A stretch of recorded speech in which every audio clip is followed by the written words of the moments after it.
welcome once again to another episode of It's Me Speaking to You, specifically episode 2. And today we once again have a very special guest. I've been a fan of this gentleman for some time, following his work. He is a former staff sergeant in the United States Army, an Infowars reporter. This gentleman has been stacking, ladies and gentlemen, stacking frequent flyer miles low these many months, traveling all over the country, following all the breaking top stories. Ladies and gentlemen, Joe Biggs, welcome. We welcome Joe Biggs to the show. Joe, what's up, brother? Thank you for joining us. Hey, what's going on, man? Thanks for having me. No, thank you, my man. I know you're busy. I just was listening to Alex, and I hear that you'll be hosting the 4th hour with Jeffery Jackson today on the Infowars program. Is that correct, sir? Yes, sir. We will be. We're starting to do the 4th hour again. We used to do it a long time ago and then stop for a while, and now that 4th hour gets to go to myself and others who would like to step up to the plate and kind of get some airtime, a little practice, doing the show, because Alex, can't be there always to do the show, so it's good for some of us to get in there and get used to it, get put in the hot seat and get a little time under. Yeah, definitely. You guys, at least in the field, man, you and Jeffery have been killing it. And speaking of that, man, I mean, if you don't mind, not everybody who might not know who exactly Joe Biggs is and what you're up to, give us a little bit on your background, kind of how you got linked up with Infowars, and kind of what you've been up to, man. Because like I said, you've been everywhere. You were in the first round of Ferguson last year. You came back this year. You were in Baltimore. You just got back, I think, last week it was, from the covering the Virginia shooting of the death of the reporters and the cameraman. Tell us what you've been up to, brother. All right, well, so I used to be in the military. I was in for about 10 years. I got medically retired. During that time that I was in the military, back in 2008, I was in Afghanistan, and I had a reporter get embedded with me. And his name was Michael Hastings. A lot of people know who Michael Hastings is. He was a Rolling Stone reporter who was driving his car around 4 o'clock in the morning. His car blew up and then hit a tree. Everyone wanted to say that. I was going to ask you about that a little later on. Yeah, your thoughts on that, and kind of how cars can be taken over. But yeah, continue. So before he died, him and I became really good friends over a few years. He put me in contact with a lot of people. He wrote about me in a number of his books and stories that he would do. Just various stuff. He put me in Rolling Stone, GQ. I did an episode with Dan Rather with him.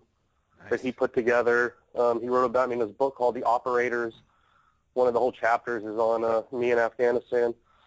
So him and I had a really good relationship, and he kind of introduced me into this whole reporting world that I really didn't even know anything that much about. And before he died, he had put me in contact with various people. He would try to get my opinions and what I thought as a veteran about the State of the Union after the president would make that address, and then he would ask me to kind of quote on the fact that Obama was trying to go into Syria, and this was a couple of years back when he was really pushing hard for that. Sure. And how I was against that. So I kind of started getting a taste for reporting and giving my opinions on things like that. Well, when Michael died, I spoke out because I got an email prior to him dying saying that the FBI was looking into him and his close friends and colleagues, and that everyone should be kind of on the lookout, and he said he'd be going off the radar, and then he died. So I thought it was very suspicious. I went forward, I contacted some people, and next thing you know, I was on Fox with Megyn Kelly, this and that, and Alex saw that interview, and they reached out to me, and I get a call from the news director here, Rob Dew, and I'm sitting there going, I was like, who is this person? He goes, yeah, I work for Infowars. We'd like to have you on. I was like, I don't even know what Infowars is. What is that? Right. And he goes, well, how about this? He's like, I'm gonna text you a link to a video. And he says, if you like it, good, you'll do the show. He's like, if you don't, we understand. That's fine. No hard feelings. Have a good day. So he texted me this clip of Alex and Piers Morgan going at it about the Second Amendment. I was like, you know what? I like this guy. I'm going to do the show. And it turned into doing a couple shows via the phone on Skype, and then him actually flying me down to Austin and having me do some in-studio stuff with him, getting to meet him. And him and I became really good friends right off the bat, got to know each other really well. And a few months down the road, I get a call. I'm in Myrtle Beach, actually taking a weekend trip with a bunch of my guy friends. We were going out to watch a UFC-type style fight. And I get a call as I'm pulling into the beach, and I'm sitting there. I just got a case of beer and a bottle of Fireball. We're ready to party, and all of a sudden I get a call from I get a call from this unknown number, and I pick it up, and I hear, hey, this is Alex Jones. And I was like, who? He goes, oh, you did my radio show with me. You know who I am. And I was like, oh, yeah, the Infowars guy. He goes, yeah. He's like, what do you think about being a reporter? And I was like, what? I was like, really? He goes, yeah, you'd be fantastic. I was like, well, I've never been to school for something like that. He's like, well, exactly. I don't want that. I don't want someone who's been taught by the machine. Right. How to report. He's like, I want someone who can just be honest, someone who's not scared to go out and do stuff. He's like, you got your combat experience. He's like, you'll be great. And I was like, well, what are we going to do? And he's like, well, I'm putting something together. I'm flying you down. Just come down. Nice. So he flew me back down to Austin and, kind of made his case as to why I should come here. And sure enough, I was like, you know what? Let's do this. So I signed on and did all the paperwork and got a U-Haul truck and came on down to Austin, Texas from Charlotte, North Carolina. And that's where you were? Back since. Okay. Yeah. Well, that's cool, man. So, like I said, in this past 6-8 months, man, you've literally been everywhere. Tell me what you have kind of pulled from the similarities, I guess, and the differences from each of these. I had on UFC Hall of Famer Pat Miletich on for my first show, and we were talking about he does a lot of police training, and I was like, these things have to be broken down kind of instance by instance, each of these particular happenings with the police and the shootings. What do you see as similarities and differences as you went from Ferguson, Baltimore, just kind of throughout the country? The pattern that I'm really starting to see at this point in time is the lack of training from the get-go. When you go from all right, I'm a civilian, now I want to become a police officer, you go into the police academy, you train. That's where I'm seeing the most the breakdown at, is that these cops aren't being taught the right things to do, and they're taking these young people, these young men and women that have really zero life experience in anything whatsoever. Right. Some of them are right out of high school. Some of them used to be the captain of the football team, Right. That think they're hot shots, and you give them this gun and this badge, and they take on this godlike complex. And when you put someone in a situation where they have no life experience, they've never been in a combat scenario, where they don't know how to really be patient and sit back and let a situation evolve, these guys are just running in, grabbing their guns, and just pulling the trigger, or coming out automatically out of the vehicle with a weapon drawn. Well, so like definitely the Sam Dubose case, like that was just, he was like shoot first, ask questions last, and that you familiar with that? Obviously, Yeah, I was there. Okay, of course. Yeah, I went to that one as well. So I was out there. I went out to the street and saw it happen and looked at the whole crime scene. It's definitely, there's a problem, man. No, I was just gonna say, and I asked Pat, and I've asked people before, has it all? I mean, I know there's always been shady stuff with cops, and that's the thing that needs to kind of, that gap needs to be bridged between the community and police, and there needs to be more trust. But is it happening more? Is the media just covering it more? What say you on that? I don't think that anything that we're seeing today is any different than what it was 50 years ago, really. Okay. I think the same stuff's happening. It's just with this explosion in social media. Everyone has a device now with a camera that can go directly to the internet with, via Skype, Vine, Instagram, Twitter, Facebook, right. Whatever it is. Instantaneously. There's more eyes, and the news happens so much faster. Sure. That it seems like the world's just coming to an end. Like everything bad is happening right now. Right. In actuality, if you really look at the facts, the statistics, it's all the same. It's nothing really all that more. It's just that we now have this quicker glance. We're just more aware of it through our social media, or our social media outlets. Well, and you guys have spoken about, and I've read up a little bit, certain individuals take advantage of these trends, for a lack of a better term. Tell me what you guys feel, and what is the role of hashtag Black Lives Matter as it relates to George Soros. I know there's a lot of people that think that the Black Lives Matter organization is just an organic reaction to the stuff on the ground, when in fact that's not entirely the case. Fill us in on that. I honestly don't have that much information on the whole Soros thing, because I'm usually out there on the ground being shot at. That's more of the writers that have been able to dig and find connections to him funding organizations that also fund the Black Lives Matter. And I mean, it's definitely pretty shady. You've got a lot of these professional protesters like DeRay McKesson and stuff like that who all they do is racially divide people. I mean, this guy is just stirring the racial pot nonstop. Well, and no, I'm sorry, and that I was kind of going to lead down to that. I mean, I don't know. I'm not saying I kind of have a pretty I hate to use the word, but I think so. Oftentimes that's construed as like conspiratorial when you kind of extrapolate some of these things. I wonder what the end game is for a Soros if he is funding a Black Lives Matter. We've all heard the terms. We've heard it thrown around. The roof guy in Charleston even put it in his little manifesto. And the gentleman recently, the terms race war are thrown around. Do you feel that that's something that's being engineered, or that's just kind of people just talking smack when these instances come up? Or do you feel there is a larger social engineering kind of end game which involves that? Not just that, but that being a component of it. I'm sorry. Yeah, I think there's definitely some engineering going on. It's interesting that you brought that up, the race war term, because I had two very long discussions yesterday with an older black gentleman who lives down in Tile, Texas. I went down there to go meet up with him and some other people to speak about actually the whole Black Lives Matter thing. And he was sitting here telling me, like, for years we've been hearing about a coming race war. And he's like, it looks like it's going to happen. And I spoke to my other buddy who is one of the most well-known special forces operators the country's ever known. And he told me about, when he was younger, coming up in the military, how he heard, a lot of the people in the South talking about how there was going to be this huge race war that was going to be coming in the next few years. And we're kind of at that point where they're all sitting there like, man, like, we thought it was BS. We thought it was just talk. He's like, but it looks like it's really coming to that point. And the mainstream media wants to push this whole thing that, only white people can be racist. Only white people can do something that's wrong. Which is crazy. I heard that. Yeah, which is just it's the most ridiculous thing in the world. I was speaking to this older guy last night. His name's Sterling. And he said, think about this. He said, 50 years ago, you and I would not be able to sit in a bar and have this conversation that we're having right now. He said, the fact that we can do this right now shows you that our country has made progress as far as racial division, racial tension, and all that's concerned. Sure. And he said it pisses me off when you get a lot of these, he called them young punks. He said that really don't know what it means to have been through something like that, and now they're just trying to take advantage of what we went through back in the day and then try to bring it up again and put it on other people. Right.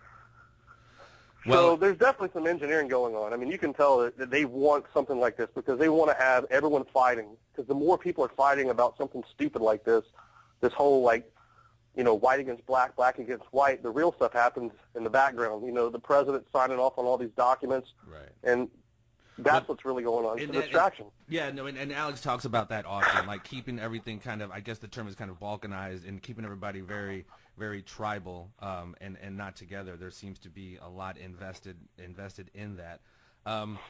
It's moving to a little bit about economics. I'm certainly no economist, and I'm not sure if you are either. But I mean, the writings are on the wall, man. The last week, I mean, that was just whatever that historic day was when it opened up at like 1,000 down. And I know the stock market isn't necessarily the be-all, end-all as far as the telltale sign as far as the world economy, but economies across the world seem to be collapsing, or whatever term they use, correcting. Do you feel this is just a correction, or do you feel things are kind of coming to a head as it relates to all the debt we have, the derivatives, the collateralized debt obligations, et cetera, things like that?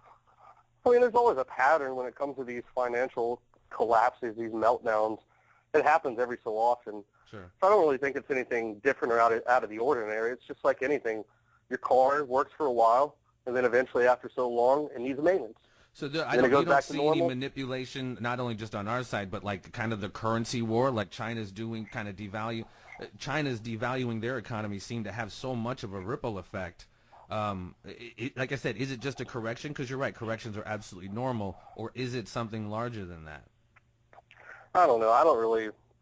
Like you said, I'm no expert in this category, but I just think it's just one of those things. It's a pattern. It happens.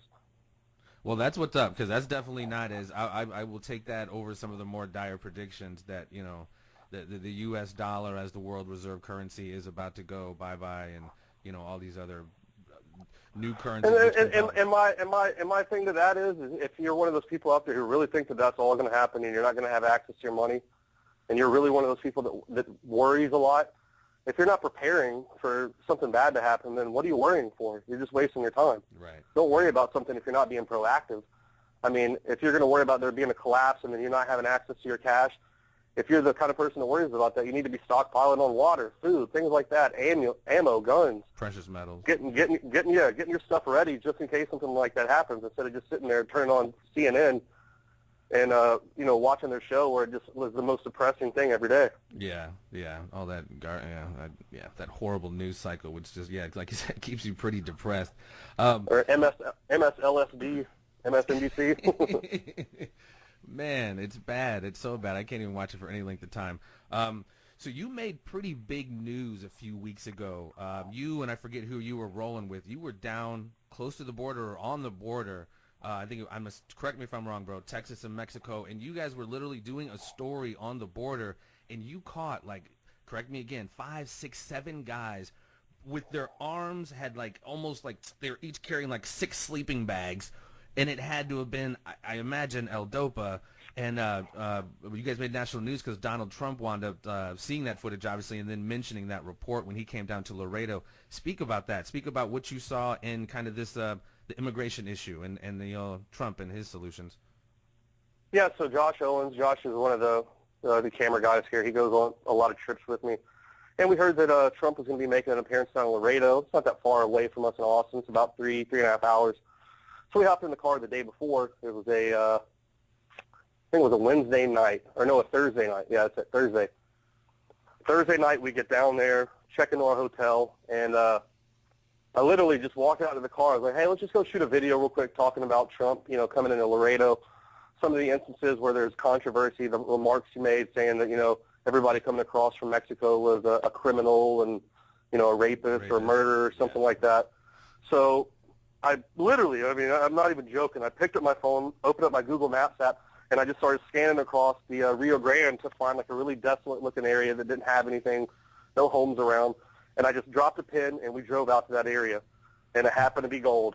Because we pulled into this little area. We had to pull into the tree line over in the river, get out, and I'm standing with my back to the river, and Mexico's right behind me. I'm right on the embankment, I'm inches away from the river. And Josh is like, all right, rolling. And I start talking about my thing, and all of a sudden I see Josh, which he never does. His head pops over the camera, and I'm sitting there thinking, what's going on? He goes, oh, my God, look around. He's like, turn around right now, look. And there were 7 guys coming across the river with these giant satchels. I'm talking huge amounts of drugs. And I'm like, dude, let's run up the embankment. We got to catch these guys as they come across. We got to get this.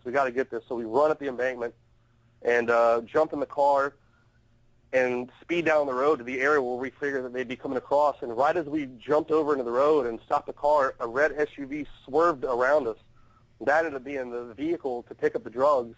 The back end opens up on, it was I think a maroon-colored Ford Explorer. Yep. The back end opened up, and then all of a sudden you see these guys with life vests on jumping across this metal fencing thing. And they just start loading the truck up, and then they run back in and jump in the water and go back across. And I'm sitting here like, oh, my God, we just caught this. Yeah, that was so epic, man. I couldn't believe it when I was seeing. I was like, you can't ever even ask for something so nice like that as a reporter. It's like going down. Well, I've been to the border for over a year now. I've literally been from the edge of Texas right there, the Mexican border, all the way to California, across every part. And I've never caught something like that. So that's one of those one in a million things. So what do you think about Trump's his solutions? I guess the wall, to get it. I like some of Trump's ideas.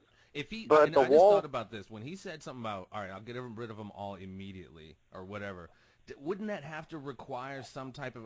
I hate to use the term, but you'll know what I mean. A FEMA camp of sorts to kind of house these folks as you get rid of them, because.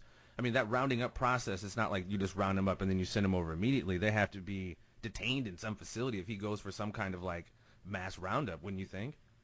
Well, it's the same thing with that whole Ebola scare when they started, and that happened right as there was a huge surge of the immigrants coming across the border.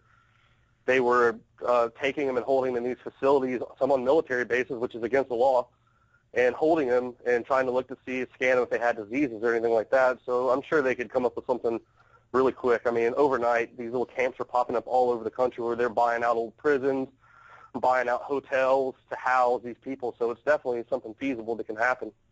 What? But Go ahead. The thing about the wall, I just think that's completely ridiculous. I mean, I've been to the border, over 100-something times, and Nacos, Arizona, for instance, it's just south of Bisbee, Arizona. There's a stretch of highway that goes to Hereford, and that's where I spent a week at. And in that area, you can see markings on the fence where they cut it down with a plasma cutter or like a acetylene gas torch. Mm-hmm. They cut the fence down. The cartel drives over, drops it on the highway, and they make their delivery, pick up their money, and then drive back, hook the winch up to the fence, pull the big fence back up, and then weld it together, and then go back on about their way. So a fence isn't going to do anything. They're either going to cut it down, they're going to dig under it, or they're going to go over it. Yeah, I was going to say, seeing what El Chapo did, I mean, clearly going under is an option as well. Moving a little bit, going to wind up here. I don't want to keep you too long because I know you got to prep for a pretty big show here in a minute. Have you seen the footage? And this is kind of going back a little bit to the racial fomenting, but this was an actual video of the woman in Milwaukee who was beaten outside of, I think, a convenience store because a couple black dudes beat her because she was in the wrong neighborhood. Did you see that?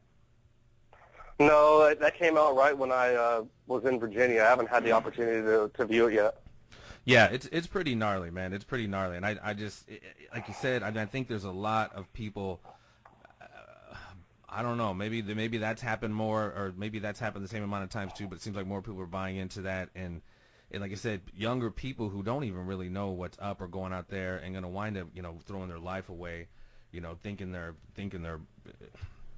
protesting something or what. I mean, not that they're not protesting something, but just getting caught up and not really knowing what the cause is about can be really dangerous. Yeah, I mean, there's legitimate people out there that are part of that Black Lives Matter movement that I'm friends with that I think are great people. My buddy Adrian lives in Ferguson. Great guy. He's out there every day standing up against police brutality, and that's something that people should protest. I don't think there's an issue with that at all. But when you go out there and you start tooting this whole, check your whiteness and this and that, I mean, you can't beat racism by creating more racism. I mean, it's just, right. It doesn't make sense. Well, and like I said, a lot of times, and man, the hearts are in their pure place. I think a lot of times the people with boots on the ground, their intentions are good. But, I mean, like I said, the divide and conquer has been in effect for so long, a la COINTELPRO, the Black Panther Party. So it's like a lot of times people get involved in organizations that they don't even realize that the architecture at the top is something that they probably wouldn't want to be down with if they really knew what was up, a la freaking ISIS and Al-Qaeda, in my opinion. Those cats' boots on the ground, I think they're probably legitimately jihadists, but the imams at the top who might be MI6 or CIA or whatever, do you understand what I'm saying? I mean, one of the things I never really understood, and it's one of the topics I was speaking to this gentleman with yesterday, is that why does the black community always vote Democrat when the Democratic Party is the one, or the Democrat Party is the one that almost always screws them over?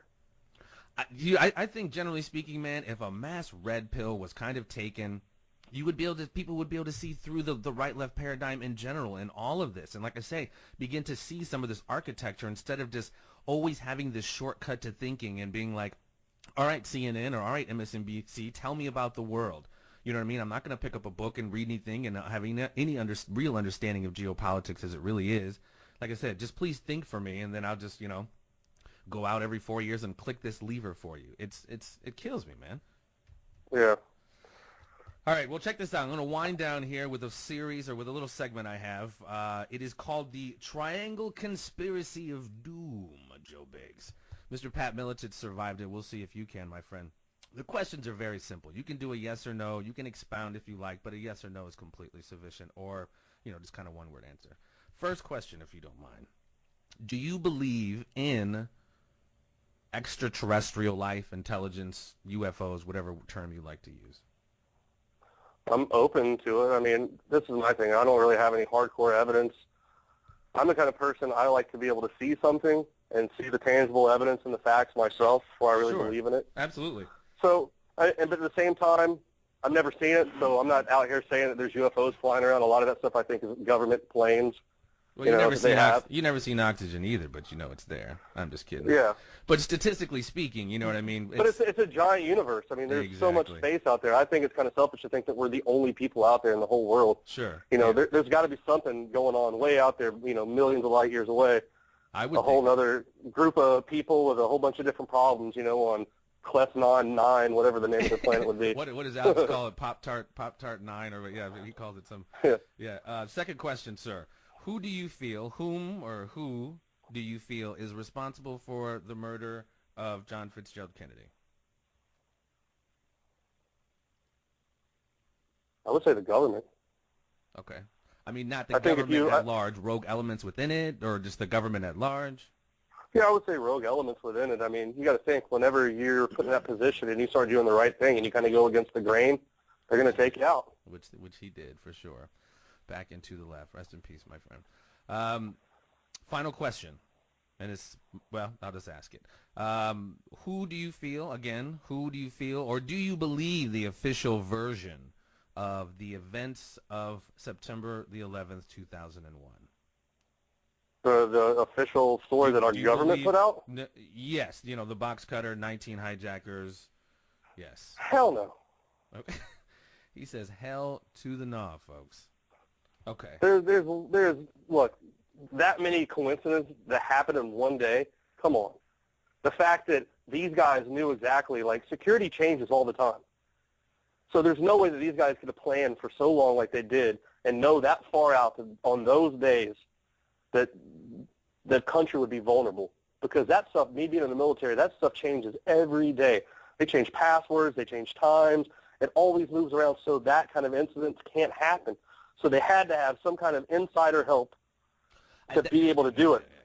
I mean, that's just, like you said, there's so many coincidences. And the one thing, one thing I found really, and there were so many things, but one thing, the war games that were going on that day, because they literally were war gaming the very same scenario, to the point where you can hear some of the traffic controllers be like, is this, or whoever that was in the game or whatever was like, is this live, or is this part of the war game or whatever? They're like, no, this is live. Do you remember that, when they were war gaming the same thing? So anyway, cool. And Building 7.